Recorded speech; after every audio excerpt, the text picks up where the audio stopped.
Sell me. But please, don't take my little brother. The sun burned low over the dusty town of Red Hollow, but no one noticed the two boys standing near the cattle yard. They were too dirty, too thin, too invisible. The older one, maybe 8, stood in front, his small arms stretched wide like a shield. Behind him, a trembling child clung to his torn shirt. "Pee, please," the older boy whispered, his voice shaking. "Take me instead. Just don't take my little brother." The crowd went silent.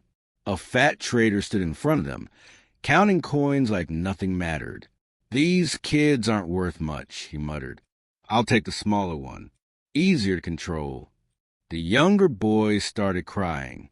"Bye," he sobbed, gripping tighter. "I'm scared." The older boy's face broke. He dropped his knees in the dirt, hands shaking, tears falling fast. "I'll work harder," he begged. "I can carry water, chop with anything. Just please don't take him." People watched. Some looked away. Some pretended not to hear. Because in the Wild West, kindness was rare and survival came first. The trader stepped forward, grabbing the little boy's arm.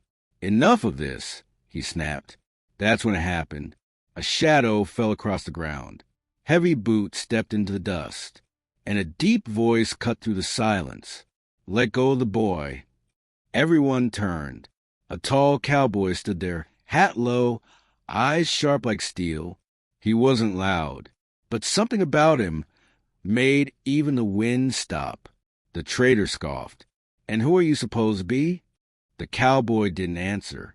He just stepped closer, his gaze now locked on the older boy still kneeling in the dirt. For a moment, no one spoke. Then the cowboy asked quietly, "Did you just offer yourself for him?" The boy nodded, unable to speak through his tears. The cowboy's jaw tightened. And what he said next, no one in Red Hollow would ever forget. The cowboy didn't take his eyes off the boy. Dust swirled around them, but everything else felt still. "Stand up, son," he said softly. The older boy hesitated, then slowly rose to his feet, still shielding his little brother. The trader laughed under his breath. "This ain't your business. Cowboy, I paid for these kids." The cowboy finally turned his head. "And how much did you pay?" "2 silver coins," the trader smirked. "Cheap, right?" A murmur ran through the crowd. The cowboy reached into his coat, pulled out a small leather pouch, and tossed it into the dirt. Coins spilled out, more than anyone there had seen in a long time.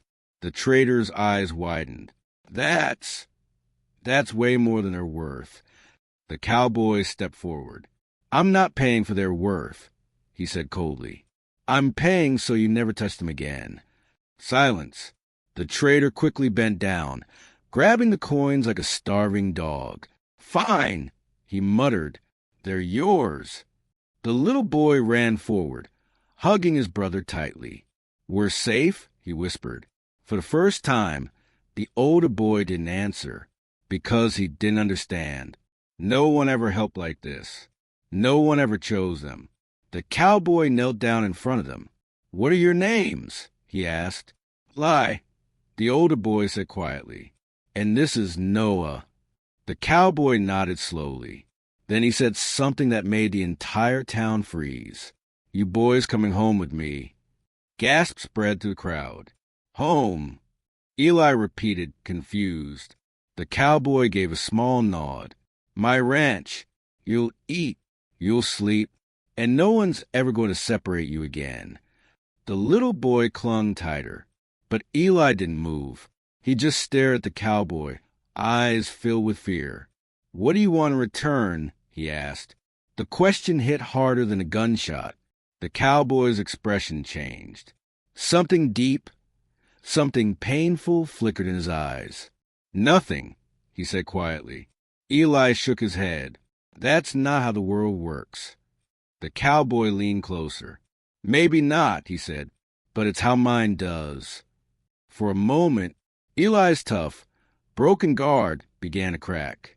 But before he could answer, A voice shouted from behind, "Stop!" Everyone turned. A sheriff pushed through the crowd, anger burning in his eyes. "You don't get to take those boys," he snapped. The cowboys slowly stood up. "And why not?" The sheriff smirked. "Because they belong to the state now." The boys froze. And just like that, everything changed again. The sheriff stepped forward, boots crushing the dust beneath him. "Step aside, cowboy," he said coldly. "These boys are under state custody." Eli's grip tightened around Noah. "No," he whispered. "Please, not again." The cowboy didn't move. Instead, he tilted his head slightly, studying the sheriff. "State custody," he repeated. "Funny, I didn't see any paperwork." A few people in the crowd exchanged uneasy glances. The sheriff's jaw tightened. "You questioning the law?" he snapped. The cowboy's voice stayed calm. "No," he said. "I'm questioning you." Silence dropped like a hammer. The tension in the air turned sharp. The trader who had taken the money slowly started backing away, trying to disappear. But the cowboy noticed. "Hold it," he said. The trader froze. The cowboy pointed toward him. "You just sold these boys, said they were yours." The sheriff shot a quick glare at the trader. "Explain that." The trader stuttered. I was just holding them temporary." "Liar!" A voice shouted from the crowd. An old woman stepped forward, her hands shaking. "I've seen it," she said. "Children go missing, then this man sells them off." A wave of whispers spread. The sheriff's face darkened. "That's enough," he barked. "Everyone go back to your business." But now no one moved, because the truth was starting to surface. The cowboy took one slow step forward. "How many kids?" he asked quietly. The trader didn't answer. The cowboy grabbed his collar and yanked him closer. "How many?" His voice turned deadly. "7, the man whispered. "In the last month." Gasps echoed. Eli felt his chest tighten. Noah buried his face into him, shaking. The cowboy's eyes burned now. "And the sheriff?" he asked. The trader hesitated. That hesitation said everything. The cowboy slowly turned his head toward the sheriff. The entire town held its breath. "You've been taking a cut," the cowboy said. The sheriff's hand moved toward his gun. "Careful," he warned. But the cowboy didn't flinch. "You're not protecting this town," he said. "You're selling its children." The words hit like thunder. For a second, even the sheriff looked shaken. Then his face twisted into anger. "You've got no proof," he growled. The cowboy gave a slight nod. "Maybe not," he said. Then he looked at the crowd. "But they've got eyes." Silence. Then one man stepped forward. "I saw it too," he said. Another voice followed. "And me." "And me." One by one, people began speaking. Fear was breaking. Truth was rising. The sheriff realized it. And that's when his hand snapped to his gun. But faster than anyone could blink, the cowboy moved. A single motion, a flash of steel. And suddenly, the sheriff's gun was on the ground. The cowboy stood there, calm, unshaken. "You're done," he said quietly. But the real shock was still coming, because what Eli was about to say next would change everything. The sheriff stood frozen, his gun lying in the dust. The crowd had turned against him. For the first time, power had slipped from his hands. But Eli wasn't looking at the sheriff. He was staring at the cowboy. His small chest rose and fell rapidly, like he had been holding something inside for too long. "Sir," Eli said, his voice trembling. The cowboy turned toward him. Eli hesitated, then slowly stepped forward. I know where the other kids are." The words hit like lightning. The entire town went silent again. "What did you say?" the cowboy asked gently. Eli swallowed hard. "They're not gone," he whispered. "They're hidden outside town near the old mining hills." Gasps spread through the crowd. The cowboy knelt in front of him. How do you know that, son? Eli's eyes filled with tears. Because I was there. Noah looked up, confused. By... Eli's lips trembled. They took me first, he said. The cowboy's expression hardened. They locked me in a dark place with other kids. Eli continued. They said we'd be sold one by one. Tears rolled down his cheeks now. I heard them talking about money, about buyers. The crowd stood frozen in horror. Eli wiped his face with his sleeve. I escaped one night, he said. I found Noah and we ran. Noah started crying again. You told me we were just playing, he whispered. Eli broke. I didn't want you to be scared, he said, pulling him close. The cowboy clenched his fists. Where exactly, he asked. Eli pointed toward the far hills. There's an old cabin hidden behind rocks. They keep them there until someone buys them. The cowboy slowly stood up. His face had changed. No more calm. No more patience. Only anger. Real, dangerous anger. He turned to the crowd. How many of you have children? He asked. Almost every hand went up. Then listen carefully, he said. Right now, there are kids out there waiting just like these two were. Silence, fear, guilt. The cowboy looked back at Eli. You did good, son, he said softly. Then he turned toward the hills. Now we bring them home. A few men stepped forward. I'm coming, one said. Me too, another added. Soon a group formed.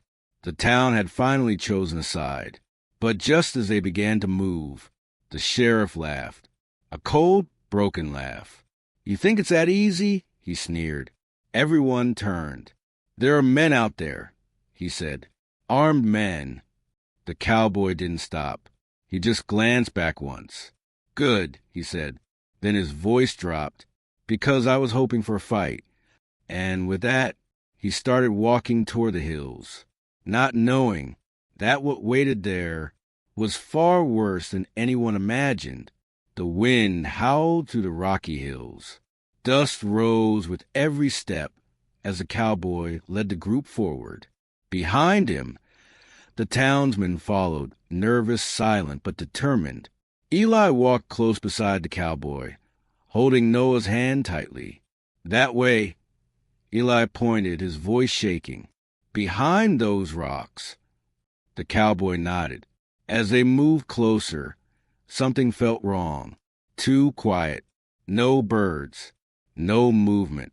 Just silence. The cowboy raised his hand, signaling everyone to stop. Up ahead, hidden between jagged stones, stood a broken wooden cabin. It looked abandoned, but Eli's grip tightened. That's it, he whispered. The cowboy's eyes narrowed. He turned to men behind him. Stay ready, he said quietly. Then, step by step, he moved closer to the cabin. The door creaked slightly in the wind. Unlocked. That was the first warning. The cowboy pushed it open slowly. Creak. Inside, darkness. A foul smell hit them instantly. And then, a sound. A faint, weak cry. Help. The cowboy's heart slammed at his chest. He stepped inside. What he saw made his blood run cold. Children, 5, maybe 6 of them, huddled in the corner, dirty, starving, terrified. One little girl tried to stand, but collapsed. Please, she whispered. The men behind him gasped. One of them covered his mouth in shock. Oh, God. The cowboy moved fast. He dropped to his knees beside them. You're safe now, he said gently. We're taking you home. The children didn't react. Like they didn't believe it anymore. Like hope had already died. Eli stepped forward slowly. It's okay, he said softly. I escaped and I came back for you. The kids looked up. Something flickered in their eyes. Hope. But then, a loud click echoed behind them. Everyone froze. The cowboys slowly turned. A man stood in the doorway, rifle raised, eyes cold. Then another stepped out from behind the rocks. And another. They had been watching, waiting. A trap. Well, one of them smirked. Looks like the town finally grew a spine. The townsmen panicked. Some stepped back. Some froze completely. The man with the rifle aimed straight at the cowboy. "You should have stayed out of this," he said. The cowboy didn't move, didn't blink, didn't even reach for his gun. Instead, he stepped slightly forward, placing himself between the gun and the children. "If you want them," he said quietly, "you go through me." The tension snapped tight. The wind howled louder. And in that moment, everything stood on the edge of violence. But what happened next, no one saw coming. The man with the rifle smirked. "Big mistake, cowboy." His finger tightened on the trigger. But before he could fire, bang! A shot echoed through the hills. The rifle flew out of his hands. Everyone froze. Smoke drifted in the air. The cowboy hadn't moved, because the shot didn't come from him. It came from behind. The townsmen. One of them stepped forward, gun still raised, hands shaking. "We're done being afraid," he said. Silence. Then another man stepped beside him. "And we're done letting you take our children." One by one, more men raised their weapons. The balance shifted. The criminals looked around. Outnumbered, cornered. The cowboy finally moved. Slow, calm, unstoppable. "Drop your weapons," he said. This time they listened. Guns hit the ground. The fight ended before it even began. Minutes later, the children were carried out of the cabin, wrapped in coats, given water. Some cried. Some just stared like they still couldn't believe it. Noah held Eli tightly. "We're really safe now," he whispered. Eli looked at the cowboy. For the first time, there was no fear in his eyes. "Yeah," he said softly. "We are back in town." The sheriff stood in chains. The truth had come out. Everything. The deals. The children. The lies. And now, justice had finally arrived. The people of Red Hollow didn't look away anymore. They watched. They remembered. And they promised. Never again. As the sun set, the cowboy stood near his horse. Eli and Noah walked up to him slowly. "Sir," Eli said. The cowboy looked down. "You meant it?" Eli asked. "About us going with you?" The cowboy didn't hesitate. Every word. Eli's voice shook. "Why?" The cowboy looked out at the horizon for a moment, then back at the boys. "Because no child should ever have to choose between being sold or losing the only person they love." Silence. Then Noah ran forward and hugged him tightly. Eli followed, slow at first, then fully, like he finally allowed himself to believe. The cowboy rested a hand gently on their heads, and for the first time in a long, long while, those boys felt something they had forgotten. Home. Sometimes heroes don't wear badges.